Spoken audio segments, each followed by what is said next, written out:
गांव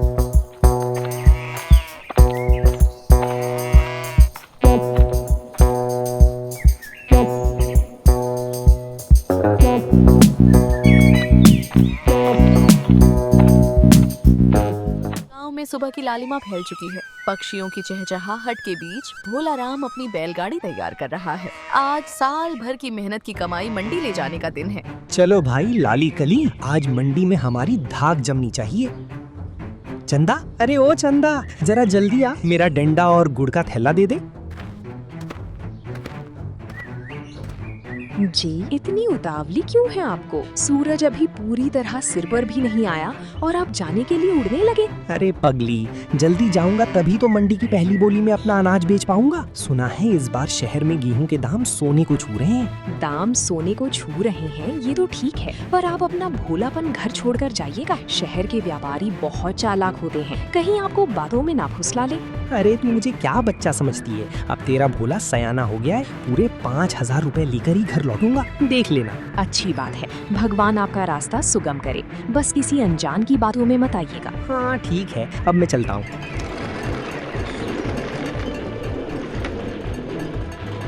भोला राम बैलगाड़ी लेकर गांव की पगडंडी पर बढ़ा ही था कि सामने से उसका पड़ोसी सुखीराम मिल गया। सुखीराम अपनी आदत के अनुसार भोला राम के मजे लेने लगा। कहो भोला राम भाई, आज तो बड़े सजे धजे नजर आ रहे हो। लगता है आज मंडी में कुछ खास इरादा लेकर जा रहे हो। आखिर कितना माल लादा है इस बार? अरे कुछ खास नहीं, बस 10 बोरी गेहूं ही है। लेकिन चंदा कह रही थी कि आज मंडी में दाम अच्छे मिल सकते हैं, इसलिए सोचा कि जल्दी निकल जाऊं और सही भाव पर बेच आऊं। अरे भाई, चंदा भाभी अपनी जगह ठीक कहती होंगी, लेकिन मंडी के हालात आजकल कुछ ठीक नहीं चल रहे। वहाँ नए नए ठगों का जमावड़ा हो गया है। मैंने तो सुना है कि उनके पास ऐसी अजीबोगरीब मशीनें हैं जो पलक झपकते ही आदमी की जेब से पैसे गायब कर देती हैं। तुम जरा संभल कर रहना, अपनी जेब पर खास ध्यान रखना। अरे क्या सच में ऐसा हो रहा है? जेब से पैसे ऐसे ही गायब हो जाते हैं? ये तो बहुत चिंता की बात है भाई।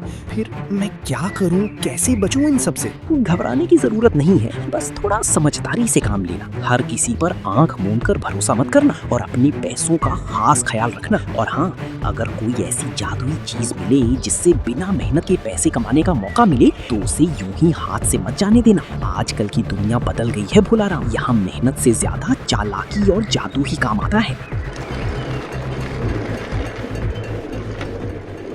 भोला राम मंडी पहुंच जाता है। मंडी में चारों तरफ शोर शराबा है। भोला राम अपनी गाड़ी खड़ी करके व्यापारियों के पास जाता है। काफी मोल भाव के बाद वह अपना अनाज बेच देता है। अरे भोला राम भाई, मानना पड़ेगा, तुम्हारा अनाज सच में बहुत ही बढ़िया और साफ सुथरा है। ऐसा माल आजकल कम ही देखने को मिलता है।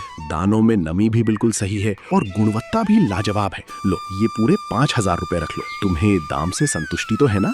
जी सेठ जी, बिल्कुल संतुष्ट हूँ। आपने मेरे माल की सही कीमत लगाई है, इसके लिए बहुत बहुत धन्यवाद। आज तो मन बहुत खुश हो गया है। अब घर जाकर चंदा के लिए एक अच्छी सी साड़ी जरूर लेकर जाऊंगा और साथ ही घर के लिए भी कुछ नया सामान खरीदूंगा। अरे वाह, ये तो बहुत अच्छी बात है। घर परिवार की खुशियों का ध्यान रखना ही सबसे बड़ा धन होता है। लेकिन एक बात का खास ख्याल रखना भोला राम भाई, रास्ते में जरा सावधानी से जाना। आजकल हालात कुछ ठीक नहीं है। दिन दहाड़े भी लोग चालाकी से आंखों में धूल झोंक कर धोखा दे देते हैं। इसलिए पैसे संभाल कर रखना और होशियारी से घर पहुंचना।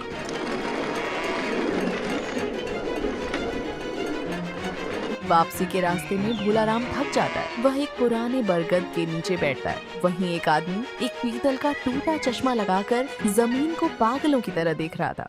वाह, क्या चमक है! हे भगवान, इतना सोना तो मैंने कभी सपने में भी नहीं देखा था। अरे भाई साहब, क्या देख रहे हो मिट्टी में? यहाँ तो बस धूल और कंकड़ हैं। तुम्हें धूल दिख रही है क्योंकि तुम्हारी आंखें साधारण हैं, पर इस दिव्य दृष्टि चश्मे को पहनते ही मुझे जमीन के 10 हाथ नीचे दबा हुआ खजाना दिख रहा है। क्या खजाना? मुझे तो यकीन नहीं आता। यकीन नहीं आता तो जरा ये पहनकर खुद देख लो, पर सावधान, अगर तुम्हारा मन साफ होगा तभी दिखेगा। भोला राम डरते डरते वो गंदा और टूटा चश्मा अपनी आँखों पर लगाता है। उसे सब कुछ पीला, धुंधला और टेढ़ा मेढ़ा दिखने लगता है। अरे वो तेरी की भैया, ये मेरे साथ अचानक क्या हो रहा है? मुझे तो चारों तरफ सब कुछ गोल गोल घूमता हुआ दिखाई दे रहा है, जैसे धरती ही चक्कर खा रही हो। और ये जमीन का रंग, ये तो एकदम पीला पीला नजर आ रहा है। मेरी आंखों के सामने सब कुछ बदलता हुआ क्यों लग रहा है?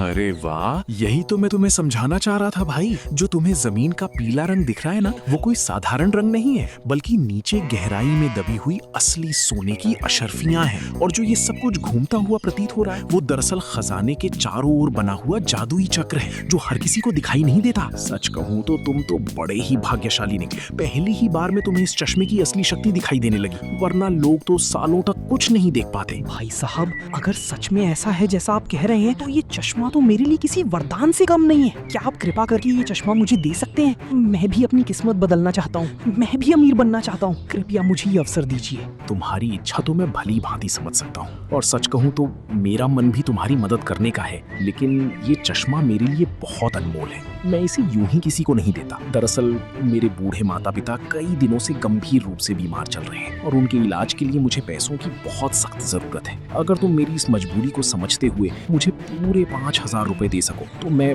भारी मन से ये चश्मा तुम्हें सौंपने के लिए तैयार हो जाऊंगा। भोला राम को एक पल तो कुछ अजीब लगा, तभी वह मन में सोचता है, सुखीराम भाई ठीक कह रहे थे, जादू से ही सब संभव है। 5,000 में अगर खजाना मिल जाए तो सौदा बुरा नहीं है। ये लीजिए सेठ जी, मेरे अनाज की पूरी कमाई, मुझे ये चश्मा दे दीजिए। ये लो भाई, इसे अब सीधे घर जाकर ही पहनना। रास्ते में किसी को मत दिखाना, वरना चश्मे की शक्ति उड़ जाएगी। हाँ, मैं ध्यान रखूंगा। ठग पैसे लेकर जंगल की तरफ भाग निकला और भोला राम अपनी खाली जेब और उस कूटे जैसे चश्मे को लेकर घर की ओर चल पड़ा। सूरज ढलने को है। भोला राम घर पहुंचता है। चंदा इंतजार कर रही है कि आज घर में ढेर सारे पैसे आएंगे। आ गए आप, बड़ा इंतजार करवाया। लाइए, कहाँ है पैसों की थैली? पैसों की थैली की अब जरूरत नहीं है चंदा, आज मैं किस्मत लेकर आया हूँ। ये देख, जादुई चश्मा। ये क्या है? ये तो पुराने टीन और गंदे शीशे का टुकड़ा है। इसके लिए आपने पैसे खर्च किए? पैसे खर्च नहीं किए, निवेश किया है। इसे पहनकर देख, घर की मिट्टी के नीचे दबा खजाना दिखेगा। मैं अभी रसोई में जाकर देखता हूँ कि कहाँ सोना गड़ा है। भोला राम घर के रसोई में चला जाता है। तभी चंदा खुद से कहती है, हे भगवान, मेरे पति को दुनिया की सबसे बड़े ठग ने लूट लिया। पर कोई बात नहीं, अब जो चला गया उसे वापस लाना चंदा को अच्छी तरह आता है। रात का सन्नाटा है। भोला राम घर की रसोई में चश्मा पहनकर जमीन के एक एक इंच को ऐसे घूर रहा है जैसे कोई जासूस हो।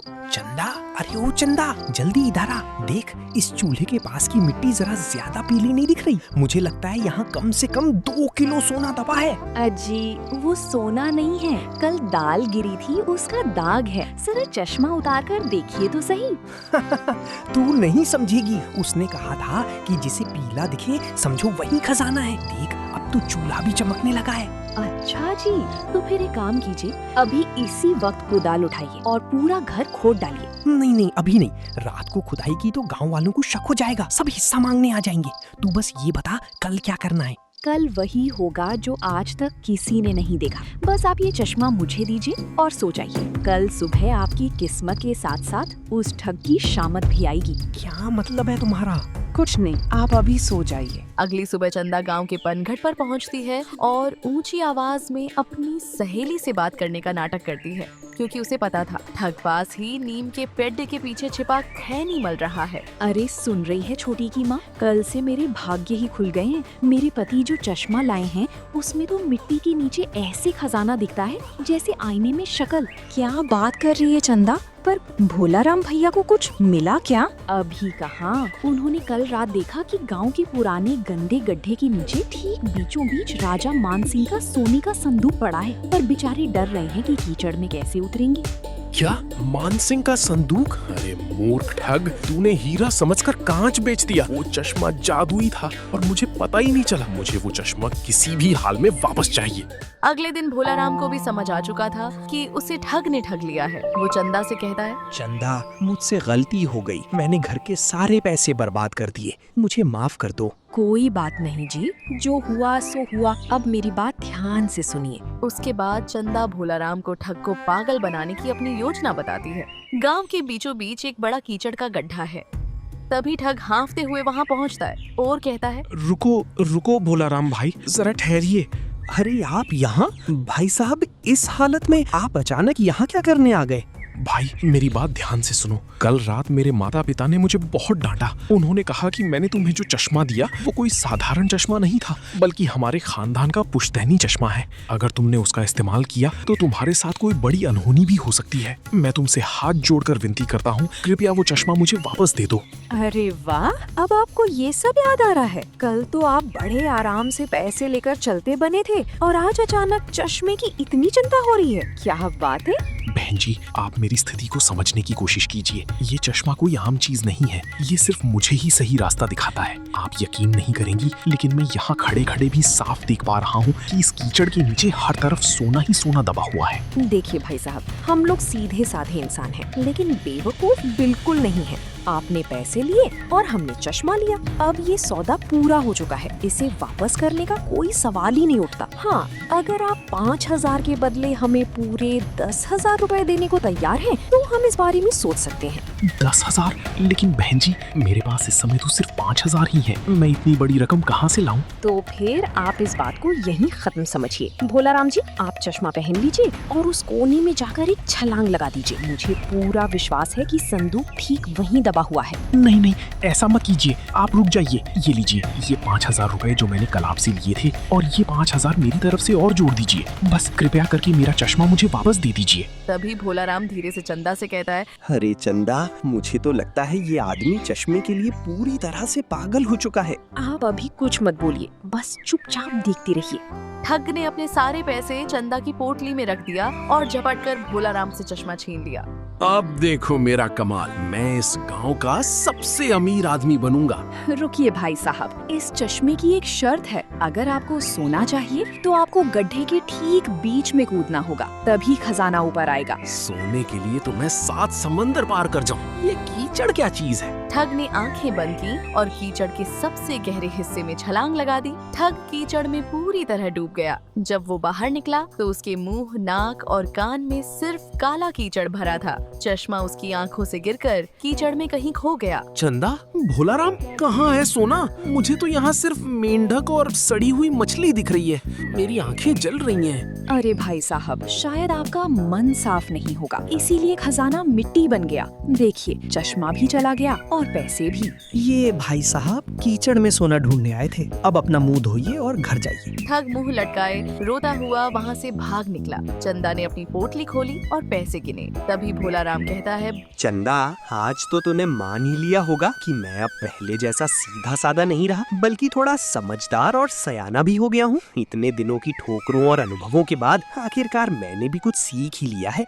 हाँ जी, अब मानना ही पड़ेगा कि आप सच में सयाने हो गए हैं। लेकिन ये आपकी अकेली समझदारी का कमाल नहीं है, बल्कि इसलिए क्योंकि आपको ऐसी समझदार और साथ देने वाली पत्नी मिली है। ये लीजिए, आपकी मेहनत की पूरी कमाई सुरक्षित है। लेकिन एक बात बता, वो चश्मा का क्या है? अब उसका क्या होगा? उस चश्मे का अब कोई काम नहीं है। उसे वहीं कीचड़ में सड़ने दीजिए, जहाँ उसकी असली जगह है। क्योंकि असली चश्मा तो कोई शीशे का टुकड़ा नहीं होता, बल्कि इंसान की अपनी अक्ल और समझ होती है, और वो आपके अंदर अब धीरे धीरे जाग रही है। बस उसी को संभाल कर रखिए। भोलाराम और चंदा हंसते हुए घर की ओर चल दिए और हंसपुर गांव में एक बार फिर सच्चाई और बुद्धिमानी की जीत हुई।